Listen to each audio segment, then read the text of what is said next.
Shalom kekasih Tuhan, selamat pagi. Firman Tuhan di dalam 2 Timotius pasal 4 ayat yang kelima berkata, "Tetapi kuasailah dirimu dalam segala hal, sabarlah menderita, lakukanlah pekerjaan pemberita Injil, dan tunaikanlah tugas pelayananmu." Kekasih Tuhan, kenapa Paulus memberikan nasihat ini kepada Timotius? Untuk menjawab pertanyaan tersebut, barangkali sangat perlu bagi kita untuk membaca ayat-ayat, yaitu ayat yang ketiga dan ayat yang keempat, yang menyebutkan, "Karena sudah datang waktunya, orang tidak lagi menerima ajaran sehat, tetapi mereka akan mengumpulkan guru-guru menurut kehendaknya untuk memuaskan keinginan telinganya. Mereka akan memalingkan telinganya dari kebenaran dan membukanya bagi dongeng."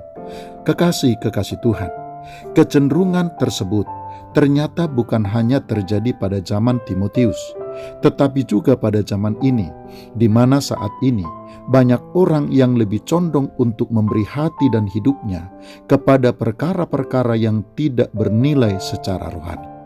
Mereka memberi waktu mereka begitu banyak untuk berurusan dan mengurusi hal-hal yang sama sekali tidak berharga dan tidak berarti.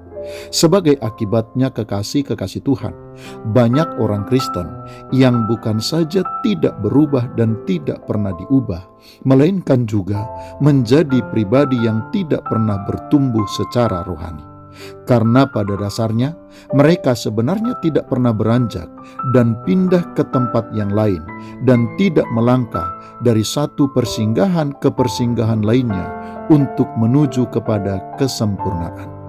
Dan hari-hari ini, kekasih Tuhan, kecenderungan itu semakin nyata terlihat, karena sudah mudah, bahkan sudah sangat mudah bagi kita untuk menemukan orang-orang yang lebih mudah dan bahkan lebih tertarik membuka telinganya kepada perkara-perkara yang tidak berarti, membuka matanya terhadap perkara-perkara yang tidak perlu untuk dilihat, dan mengisi hati serta pikirannya dengan hal-hal yang tidak berguna sama sekali. Itulah sebabnya, kekasih Tuhan, belajar menutup mata supaya tidak melihat hal-hal yang tidak perlu untuk dilihat, menutup telinga supaya tidak mendengar hal-hal yang tidak berarti, dan menjaga pikiran supaya tidak memikirkan hal-hal yang tidak berguna, serta menjaga hati agar tidak dimasuki oleh hal-hal yang tidak membangun, sudah merupakan pertarungan rohani yang bukan saja harus kita masuki, melainkan juga mutlak harus kita menangkan. Sebab jika tidak demikian, kekasih Tuhan, maka kita tidak akan pernah menjadi orang percaya yang berubah dan yang sudah diubah. Bahkan kita juga tidak akan pernah menjadi pribadi yang menang dan berkemenangan di dalam Kristus. Selamat pagi, Tuhan Yesus memberkati. Shalom.